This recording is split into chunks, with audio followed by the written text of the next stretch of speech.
The fire in the great hall had burned low by the time I understood what I was watching.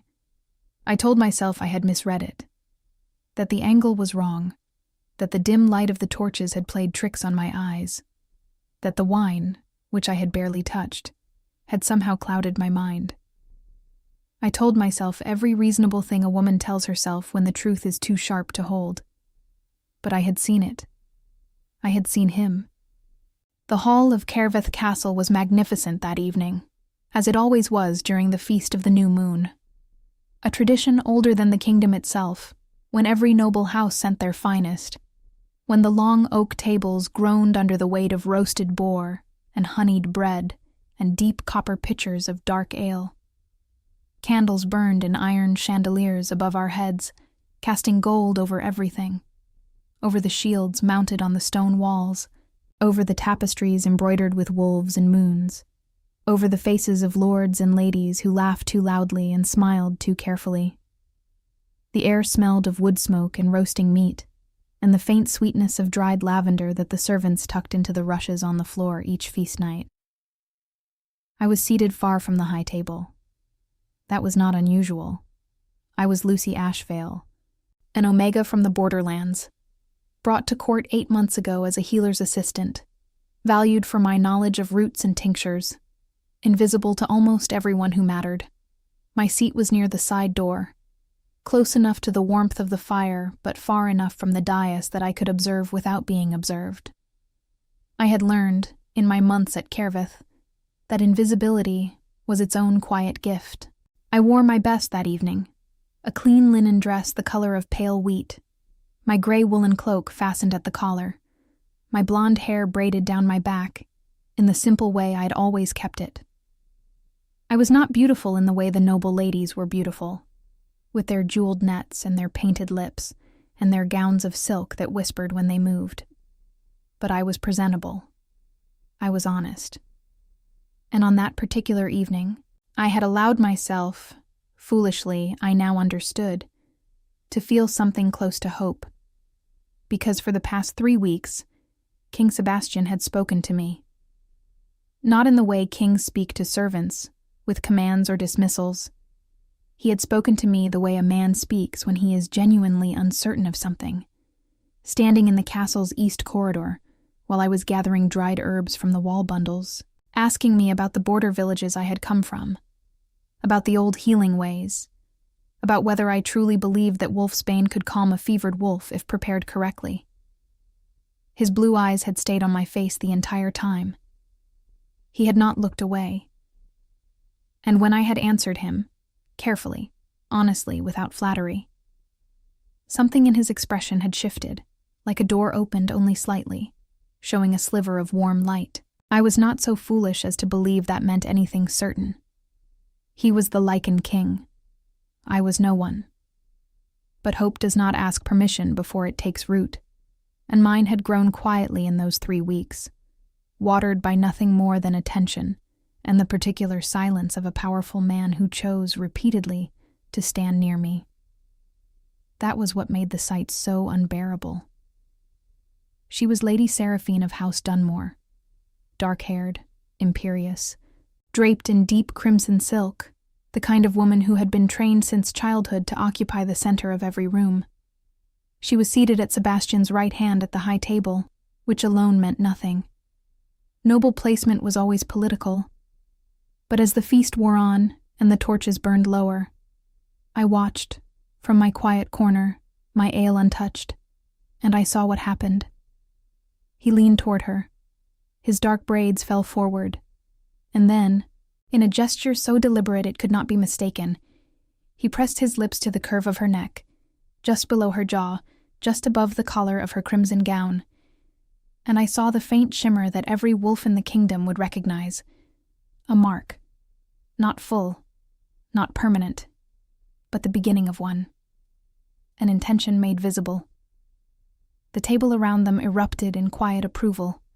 Raised cups, murmured congratulations, the satisfied nodding of advisors who had clearly been waiting for exactly this. Lady Seraphine's smile was the smile of a woman who had won something she had been pursuing for a very long time. I set down my cup. My hands were perfectly steady. That surprised me. I had expected them to shake, but they did not. Perhaps because some part of me, the part that had grown up in border villages where survival required honesty before comfort, had always known that hope was not the same as promise. I had been given attention. I had not been given a future. The walk from my seat to the side door was 12 steps. I counted them. The cold air of the corridor hit my face, and I breathed it in slowly, the way I breathed when I was managing a patient's pain and needed my own hands to stay calm. Stone walls, torchlight flickering in a draft from the outer gate. The distant sound of music from the hall behind me, lutes and a drum, someone singing in the old tongue. I did not run. I walked, with the same quiet steadiness I brought to everything, through the servants' passage, and up the back stair, and into the small room I had occupied for 8 months. A room no larger than a storage alcove, with a narrow bed, and a chest, and a single window that looked out over the castle's western wall, toward the dark shape of the forest beyond. I sat on the edge of the bed for a long time. Then, without fully deciding to, I opened the chest and began to fold my things. It was not anger that moved my hands. I want to be honest about that, because anger would have been simpler. What moved me was something quieter and more final. The recognition that I had built something invisible and private in the space between his words and my imagination, and that it had no foundation in anything real. I was a healer's assistant from the borderlands. I had no rank, no house, no wolf to call my own. I was an omega in a court that tolerated omegas the way it tolerated winter, as something to be endured rather than valued. I had no claim on Sebastian. I had never had one.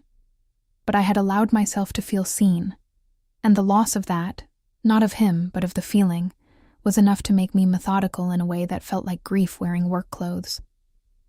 By the time the feast noise had faded and the castle settled into its late-night quiet, I had packed what was mine, a small bundle wrapped in my gray cloak, my healer's satchel with its pouches of dried herbs, a letter I had already composed in my head, addressed to the head healer, Maren, thanking her for her instruction and citing a need to return to the border villages where skilled healers were scarce. All of it true. None of it the real reason. I set the letter on the chest where it would be found in the morning. Then I picked up my bundle and my satchel and walked out of Kerveth Castle in the last hour before dawn, when the gate guards were tired and the wolves in the yard were sleeping, and no one thought to look twice at a small blonde woman in a gray cloak, moving quietly toward the road. The forest beyond the western wall smelled of pine and cold earth, and the faint mineral sharpness of coming rain. I pulled my cloak tighter and kept walking, my braid over one shoulder, my eyes on the road ahead. I did not look back. Not because I was brave, but because I knew that if I looked back at those lit windows and that dark silhouette of towers against the pre-dawn sky, the steadiness I had managed to hold all night would finally break, and I needed it to carry me just a little further. So I kept my eyes forward, and I walked. Behind me, without my knowing, a single guard had noticed the side door left unlatched. He would mention it, in passing, to his captain in the morning, and the captain, in passing, would mention it to the king. The rain came before sunrise. I heard it first in the canopy above me, a soft percussion against pine needles, a hiss spreading through the dark branches like a whisper passing through a crowd. Then it reached me, cold and fine, settling into my cloak and hair and the exposed skin of my hands where I gripped the strap of my satchel. I did not quicken my pace. There was no shelter near enough to matter, and I had walked through worse rain than this in the border villages, where storms came off the mountains without warning, and you learned early that wet and cold were inconveniences, not catastrophes. The road south from Kerveth was wide enough for 2 carts side by side, packed earth and flat stones laid down by some long-dead king's engineers, running through a corridor of old-growth forest before it opened onto the farmland plains that eventually led to the border territories I had called home. In 8 months at court, I had traveled this road only once.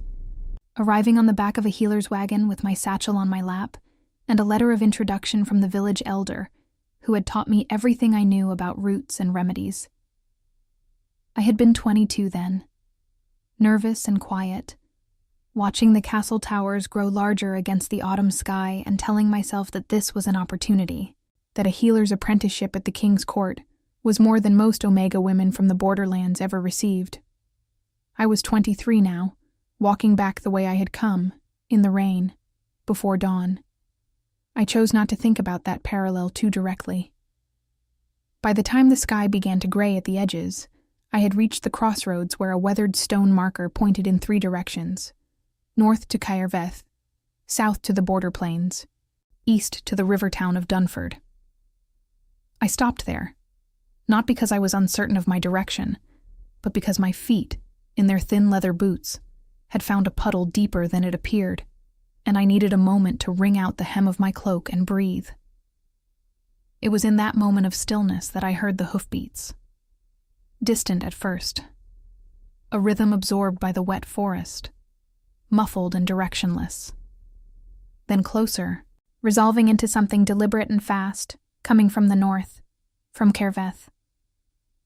My first instinct was to step off the road into the tree line. I almost obeyed it. Then I reminded myself that I had done nothing wrong. I had left a letter. I had no obligations that my departure violated. I was a free woman of no rank, and free women of no rank were permitted to walk roads in the rain at dawn without explanation. I stayed where I was, at the crossroads marker, and waited. The rider who emerged from the gray morning was not Sebastian. It was Gareth, the castle's headguard captain, a beta wolf in his 40s with a broad, weathered face and gray at his temples that he had earned honestly over a long career of managing men more volatile than himself. He pulled his horse to a stop a few paces from me and looked down with an expression that was not angry, exactly, but tightly controlled in the way of a man who had been sent on an errand he found personally uncomfortable. "Mistress Ashvale," he said. "Captain Gareth," I said. A pause. The rain continued its fine, indifferent work. "You left without formal release from your post," he said, not unkindly. "Healer Marin requires a period of notice, a fortnight, at minimum. It's written in your terms of service." I had, in my distressed efficiency the night before, forgotten about the fortnight's notice. I absorbed this information quietly. "I left a letter of explanation," I said. "My skills are needed in the border villages. I had intended to discuss formal terms with Healer Marin upon her waking, but I paused. I needed air. It was not a convincing explanation for a pre-dawn departure with a packed bundle. Gareth's expression told me he knew this. "Come back to the castle," he said, and his voice had shifted slightly. Not into command, but into something almost gentle, which was worse.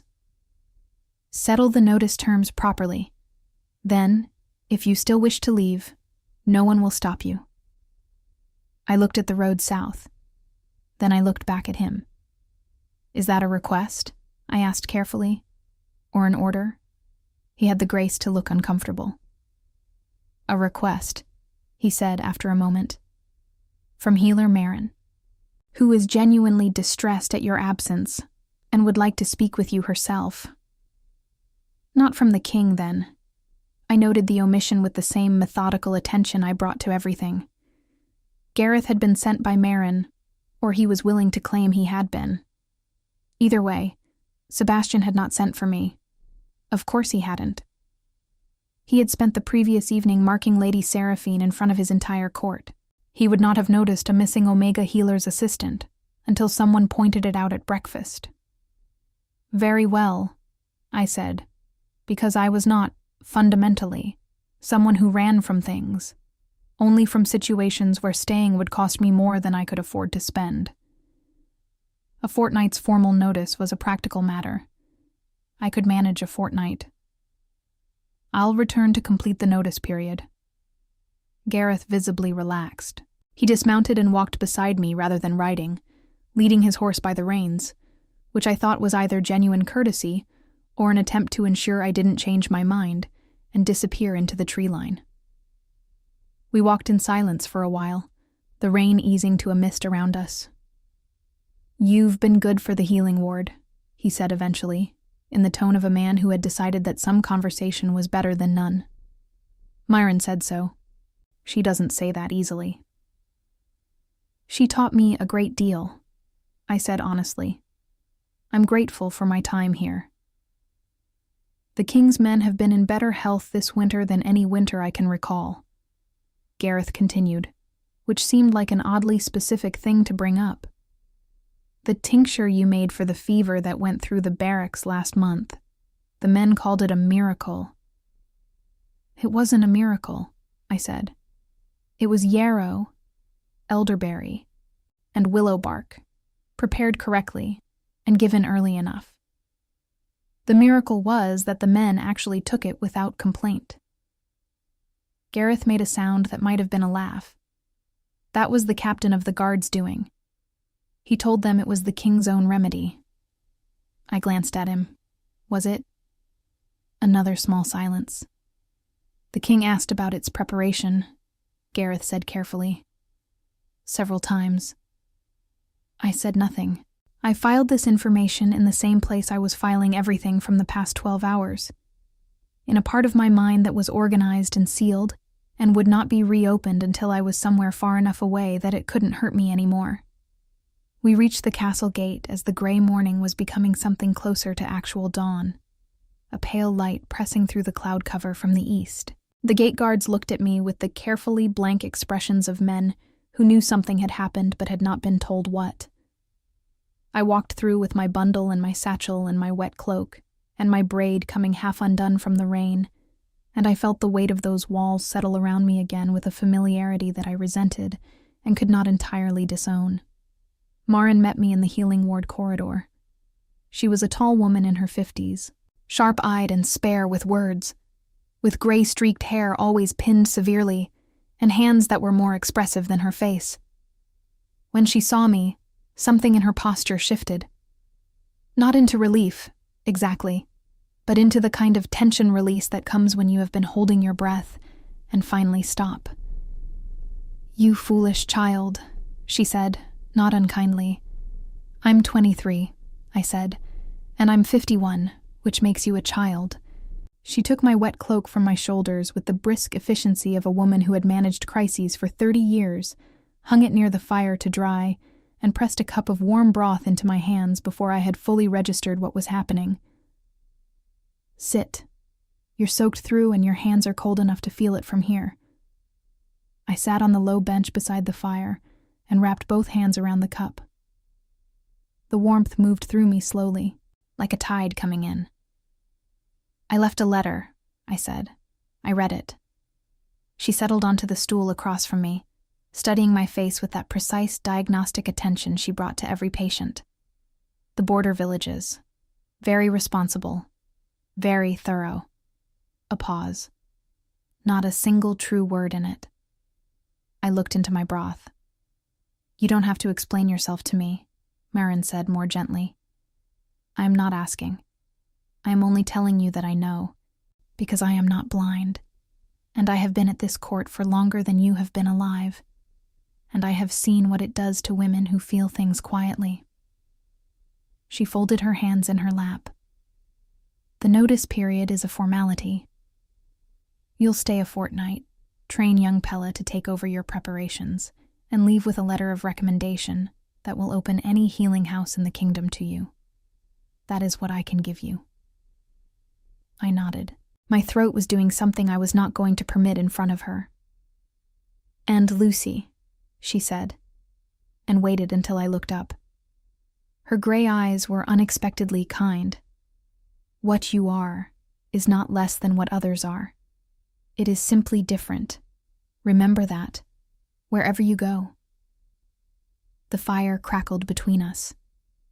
Outside, the rain had stopped, and the early light was beginning to make pale rectangles on the stone floor through the narrow windows. Somewhere above us, in the upper corridors of the castle, I heard the distant sound of heavy footsteps. The particular rhythm of someone moving fast, with purpose. I did not wonder whose they were. I drank my broth and kept my eyes on the fire. The fortnight passed the way difficult things often do, not slowly, as I had feared, but with a strange, compressed speed, as if time itself had decided to be merciful. I threw myself into the work. That was the only honest description for it. I arrived at the healing ward before Marin each morning, when the castle was still in that particular pre-dawn quiet where even the stones seemed to be resting, and I stayed until the evening candles burned low.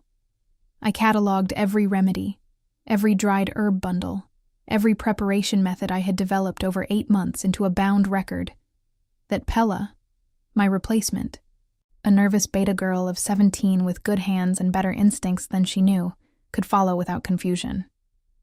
I labeled, I organized, I taught. Pella asked me, on the 3rd day, why I was leaving. I'm needed elsewhere, I said, which was true enough. She looked at me with the particular expression of someone who knows they are receiving an incomplete answer, but is too polite to press. She was a good girl. I hoped the work would be kind to her. The castle continued its life around me, indifferent to my careful preparations for departure. Warriors trained in the yard below the healing ward windows. I could hear the ring of practice swords on shields, the shouted corrections of the weapons master, the occasional crash of someone being put firmly on the ground. Messengers came and went through the main gate at all hours. The kitchen sent up meals at regular intervals. Lords and ladies moved through the corridors in clusters, their conversations dropping to murmurs when they passed certain doorways. I saw Sebastian twice in that fortnight. The first time was at a distance. He was crossing the main yard with his war council, dark braids loose over the fur at his shoulders, his blue eyes fixed on something one of his generals was showing him on a rolled map. He did not look toward the healing ward window. I stepped back from it anyway, pressing my shoulder against the cool stone wall, and waited until the sound of their boots on the courtyard stones had faded. The second time was closer, and not by my choosing. It was the 9th day of my notice period. I had been sent by Marin to the castle's lower storage vault to retrieve a particular dried root, marsh sedge, which grew only in the wetlands near the river and had to be stored below ground to keep its properties. The vault was accessed through a narrow passage off the main corridor of the east wing, and I was coming back out of it, my satchel heavier, my attention on the careful step up from the low doorway, when I walked directly into someone coming the other way. I caught myself against the corridor wall. The person I had collided with caught my satchel strap before it could pull me off balance. I looked up. Sebastian looked down. For a moment that seemed to occupy more time than moments are supposed to. Neither of us spoke. He was closer than I had ever been to him outside of a formal setting, close enough to see the faint scar that crossed his jaw, old and thin, the kind left by something fast and sharp in a past he did not discuss. His blue eyes were the particular shade of deep water in winter, and they were fixed on my face with an expression I could not immediately name. "Mistress Asheville," he said. His voice was lower than it sounded across a hall. "Your Majesty." I straightened, adjusting the strap of my satchel. My heart was doing something I was firmly not going to acknowledge. "Forgive me. I wasn't attending to the corridor." "Neither was I," he said, which was surprising enough that I looked at him again. A king who admitted fault, even in small things, was unusual. He was still holding the strap of my satchel, not gripping it, just steadying it, the way you hold something out of reflex when you have already caught it and haven't yet decided what to do next. He seemed to become aware of this at the same moment I did. He released it carefully. "I heard you're leaving," he said. "At the end of the fortnight," I confirmed.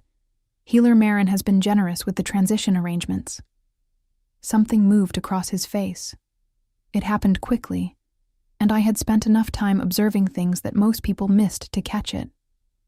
A tightening around his eyes, a brief tension in his jaw, there and gone so fast that anyone else would have seen only the controlled expression that followed. The border villages, he said. Yes. Is that where you want to go?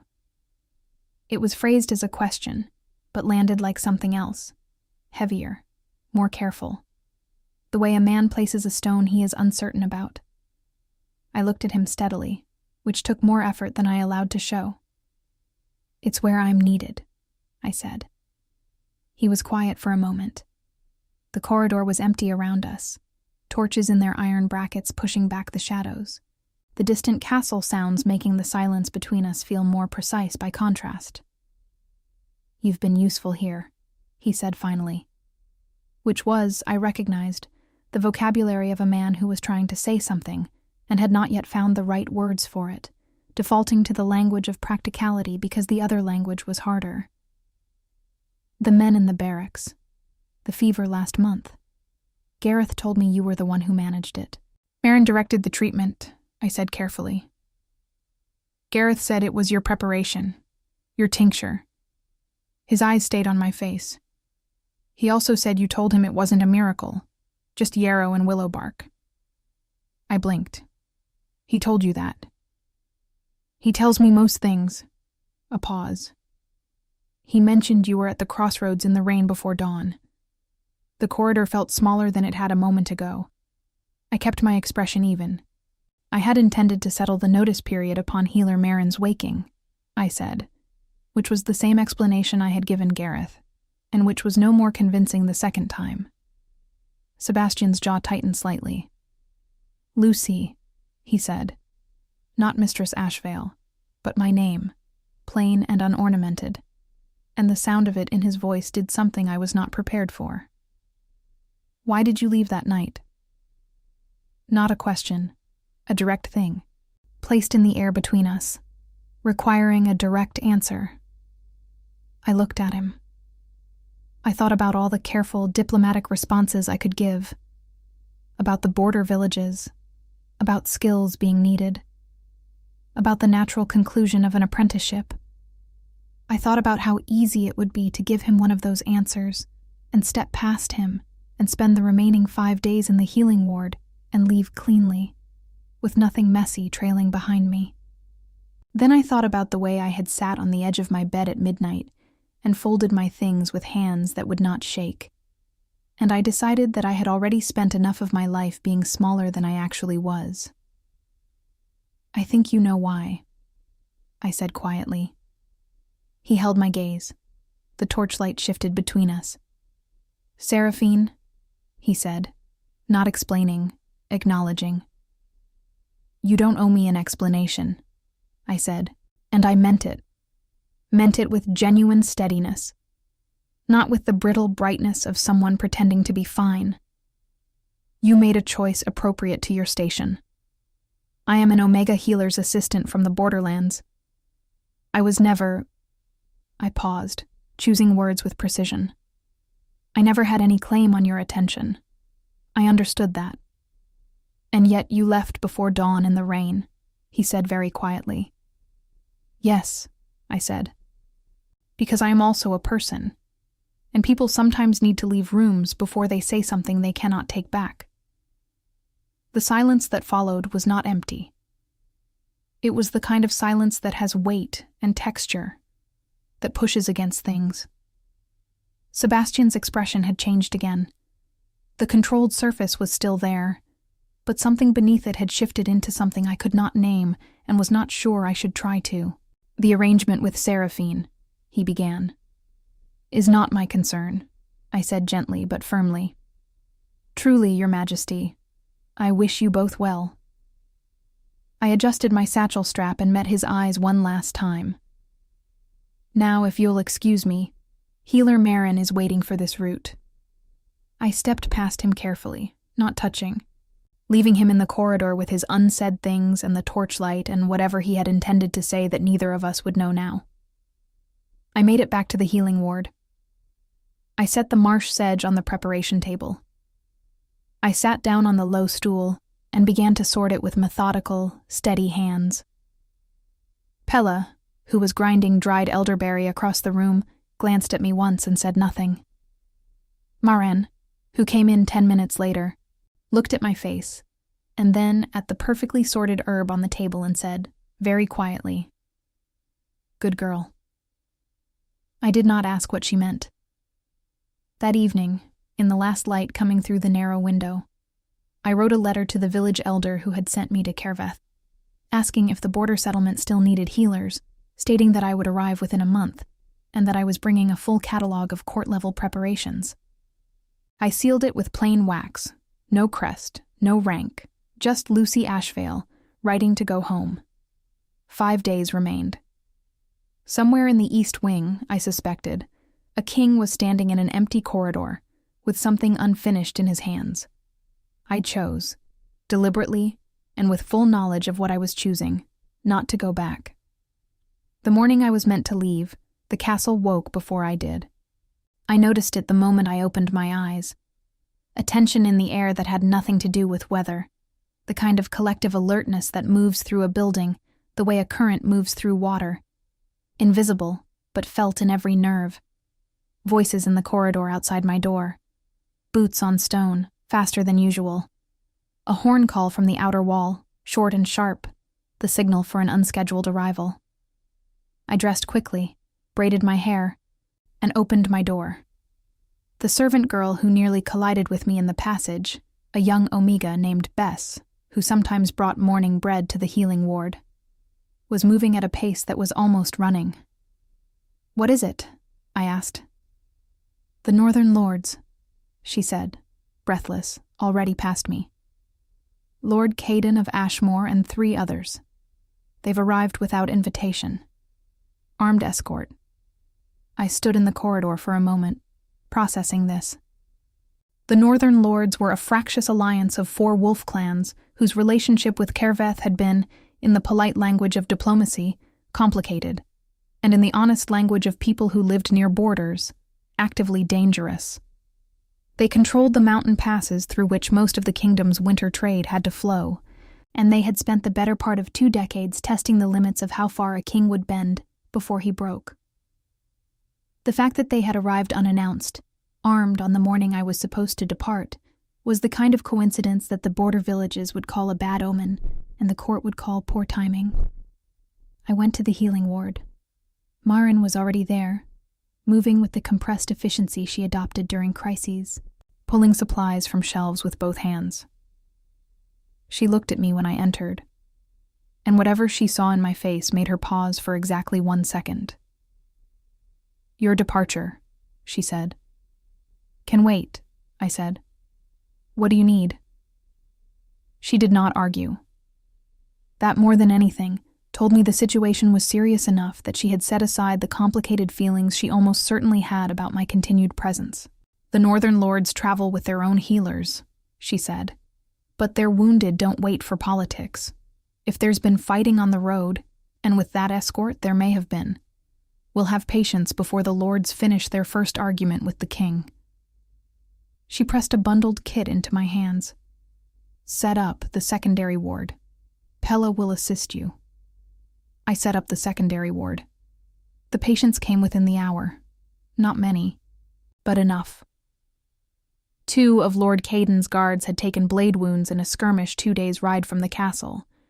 A 3rd had a fever that had been poorly managed on the road, and a 4th, younger than the rest, had a broken bone in his forearm that had been set incorrectly in haste and would need to be addressed before the swelling worsened.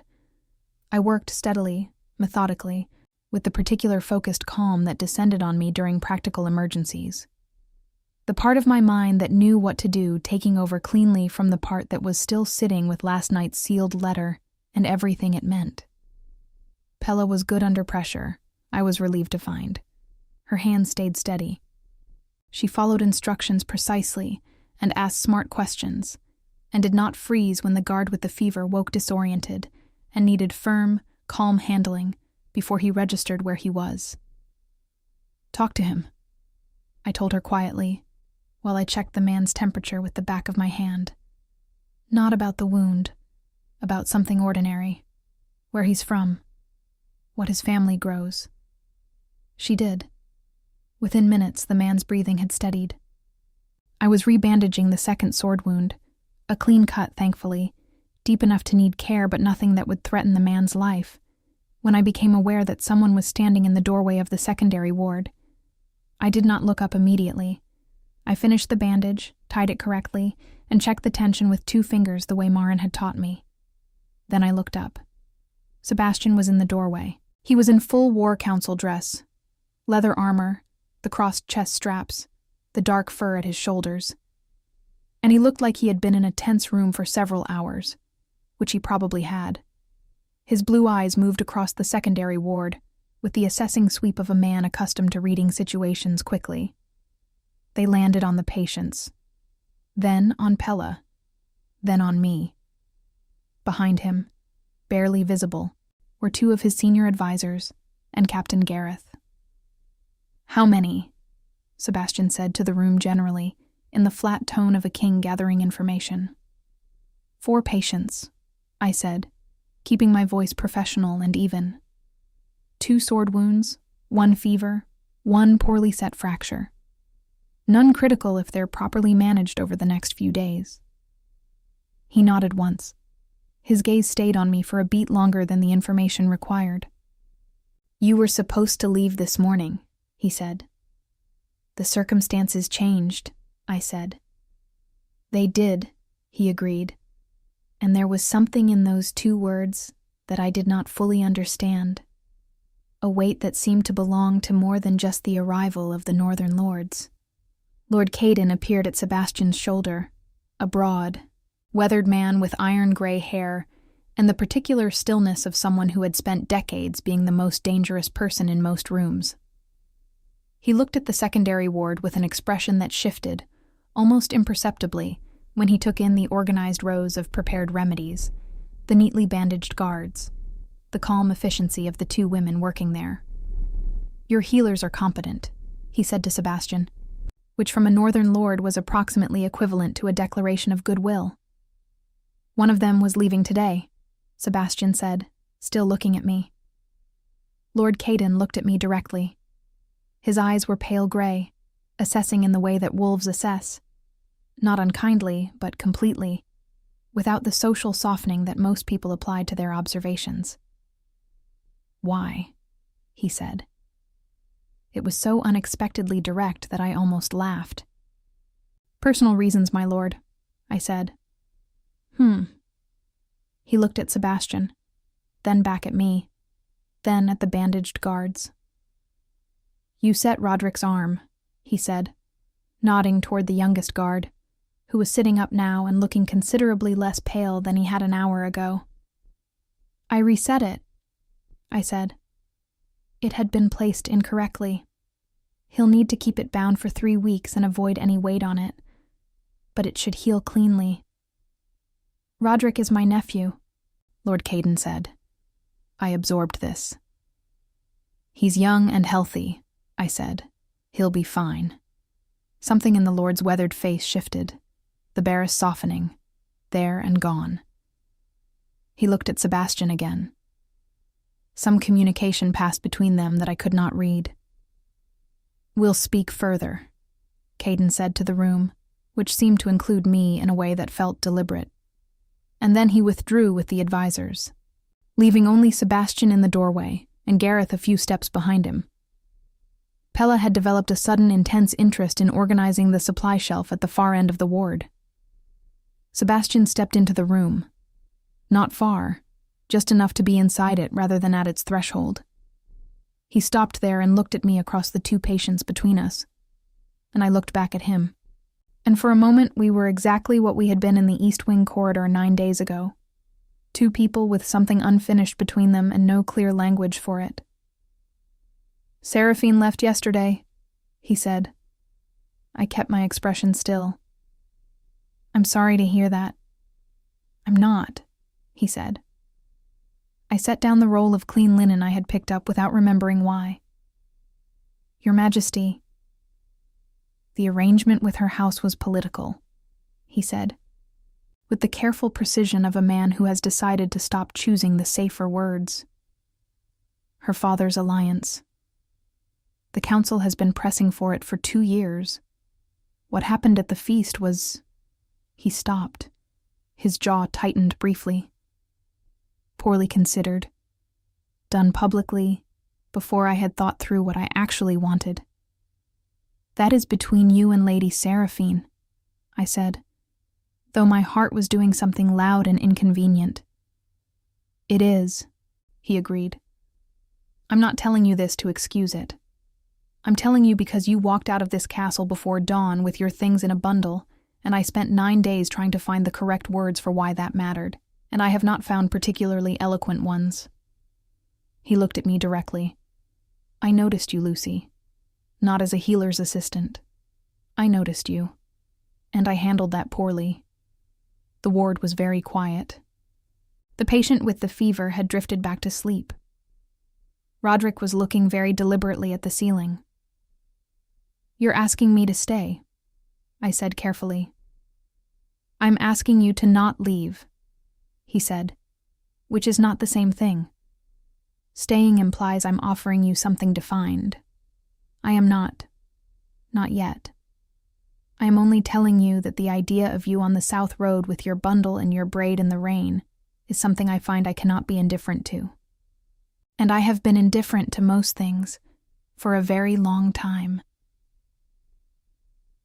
The honesty of it moved through me like the warmth of the broth Marin had pressed into my hands 9 days ago. I had not expected honesty. I had expected either nothing or a king performing sentiment for reasons I couldn't trust. This was neither. I need to think, I said after a moment. He nodded once. That's fair. And I need to finish with my patients, I added. Something in his expression moved. Not quite a smile, but the architecture of one, the suggestion of it beneath the controlled surface. That's also fair, he said. He left. Gareth, passing the doorway on his way out, caught my eye for exactly 1 second and looked away with the disciplined blankness of a man who had heard everything and would take it to his grave. I turned back to my patients. My hands, I noticed, were perfectly steady, but my heart had stopped being quiet for the first time in 9 days, and the sealed letter on my narrow bed upstairs felt suddenly less certain than it had that morning. Outside the castle walls, the South Road was empty in the early autumn sun.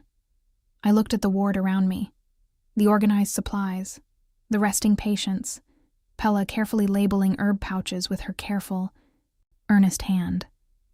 And I felt something I had been trying not to feel for 9 days press quietly through the careful walls I had built around it. I was not ready to name it yet, but I was no longer sure I was leaving. 3 days passed before I gave Sebastian an answer, not because I was being difficult, and not because I did not know what I wanted. I had known, if I was honest with myself. From the moment he had said, I find I cannot be indifferent to you in a room full of sleeping patients and organized herb pouches, which was possibly the least romantic setting imaginable, and had nonetheless undone something carefully constructed inside me. I waited 3 days because I needed to be certain that what I was choosing came from something solid, not from the dizzying relief of being seen after a long time of being invisible. I had made the mistake of building on feelings before. I was not going to do it again. So I worked. I tended the Northern Lord's guards, who improved steadily under proper care. The fever broke on the 2nd morning, the sword wounds closed cleanly, and Roderick's arm, properly set and bound, stopped causing him the grinding pain that had kept him pale and silent since his arrival. On the 2nd afternoon, Lord Caden appeared in the ward doorway without announcement, which seemed to be a habit of powerful men at Caerveth, and watched me work for several minutes before speaking. My nephew says you reset the bone without flinching, he said. It needed to be done, I said. Flinching wouldn't have helped him. A pause. Where are you from? The border villages, south of the Ashen River. Border Omega. He said it without the dismissiveness that phrase usually carried at court, as a simple piece of information being filed. You have steadier hands than half the warriors I command. Steady hands are easier when you're not the one in pain, I said. He made a sound that was almost a laugh. "The king spoke to his council this morning," he said, shifting without transition in the way of men who consider small talk a formality to be dispensed with quickly. "About the northern trade agreements, and about other matters." His pale gray eyes settled on me with that complete, unfiltered assessment. "You have more influence in this castle than you appear to know, girl." "I'm a healer's assistant," I said. "You were," he said, and left. I thought about that for the rest of the afternoon. On the third morning, I went to find Sebastian. This, in itself, was a reversal that I had to consciously choose, to walk toward rather than away, to be the one who moved first instead of the one who waited to see what the world would do to her. I had spent a long time being the second kind of person. The border villages taught you to wait, to conserve, to move only when the path was clear. It was good survival sense and poor relationship sense, and I had enough honest self-knowledge by now to tell the difference. I found him in the castle's eastern library, a long, low-ceilinged room with shelves of manuscripts along every wall, and a heavy oak table in the center spread with maps and correspondence. He was standing over the table when I entered, dark braids falling forward over his shoulders, tracing a route on a map with one finger. 2 advisors were with him, and they looked up when I appeared in the doorway with expressions of carefully managed surprise. Sebastian looked up. "Leave us," he said to the advisors, without looking away from me.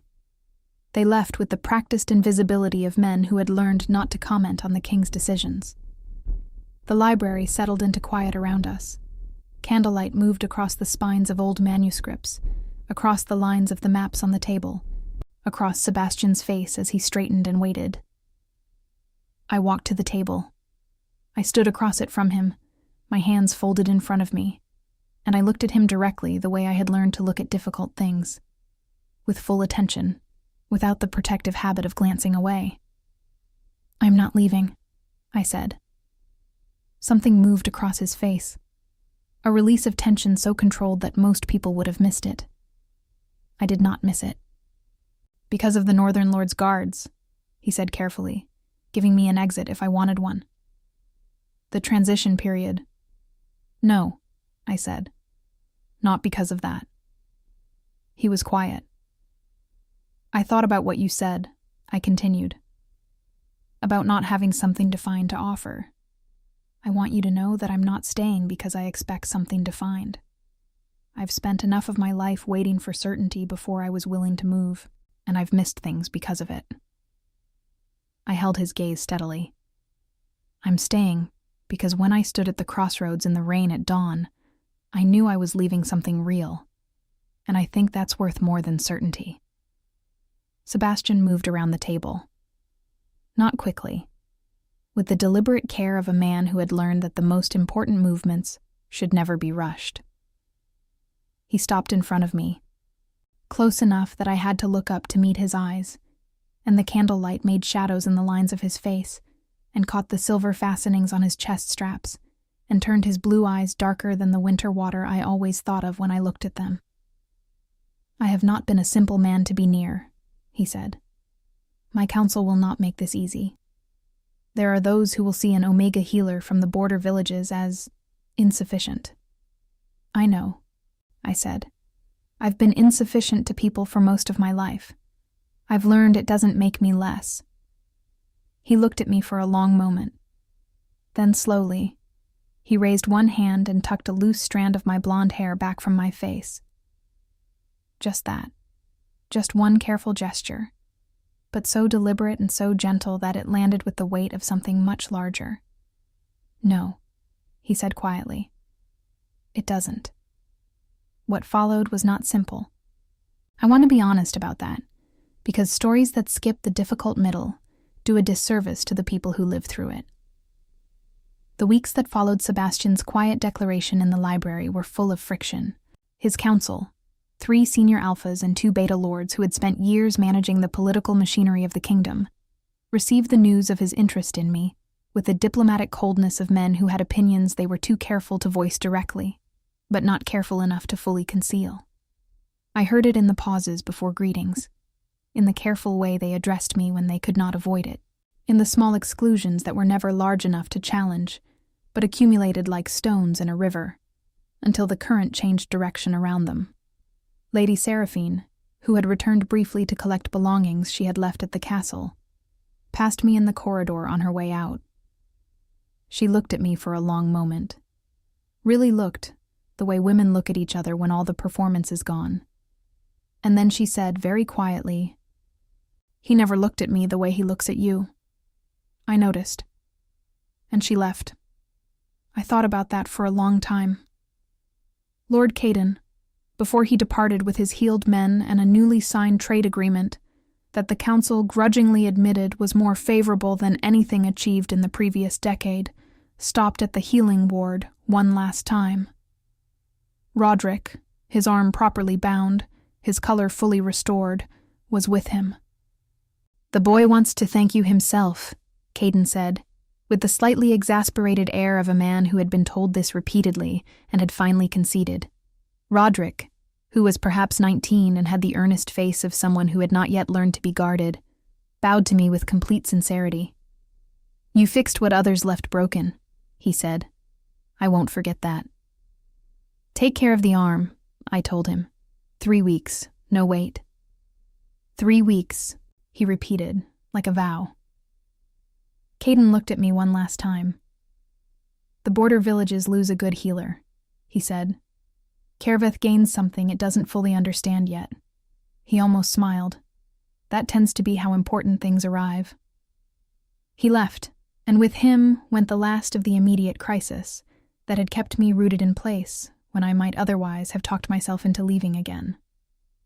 Marin found me that evening, sitting in the healing ward with the sealed letter to the village elder still in my hands. Unset, still undelivered, the wax seal intact. She looked at it, then at me. She sat down on the stool across from me and folded her hands the way she always did when she had decided to say something that mattered. "That letter," she said. "I don't know if I should send it," I said. "No," she agreed. "You don't know.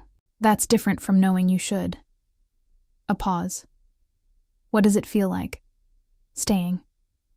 I thought about it honestly. "Like standing on ground I haven't tested yet," I said. "Not unsafe, just unmapped." "Unmapped is where everything worth finding lives," Marin said. She rose, straightened her apron, and went back to her shelves. "Burn the letter, Lucy. Write a different one." I burned it that night, and I wrote a different one to the same village elder, telling her that I had found a position at court, that I would send remedies and written instructions regularly, that the knowledge I had gathered would not stay locked at Kerveth, but would move outward through letters and occasional visits, that she should train the youngest daughter of the Cooper family, who had been showing interest in healing since she was old enough to carry a basket through the meadow. It was not an abandonment.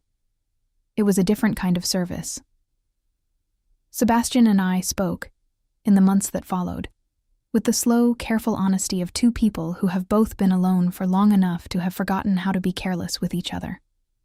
There were evenings in the library with maps between us and his quiet voice explaining the politics of the northern clans, while I asked the questions that his advisors were too cautious to ask.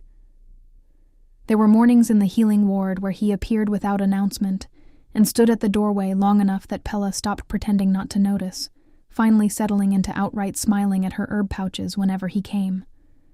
There was a night in early winter when a storm took out a section of the outer wall, and 3 guards were brought in wounded, and I worked through the night while he sat in the corner of the ward, not in the way of kings who supervise, but in the way of someone who simply did not want to be somewhere I was not. When he asked me, in the deep quiet of a winter morning with frost on the library windows and a fire burning low in the grate, whether I would stand beside him, not as an assistant, not as a court omega, but as his chosen, I said yes without ceremony and without hesitation.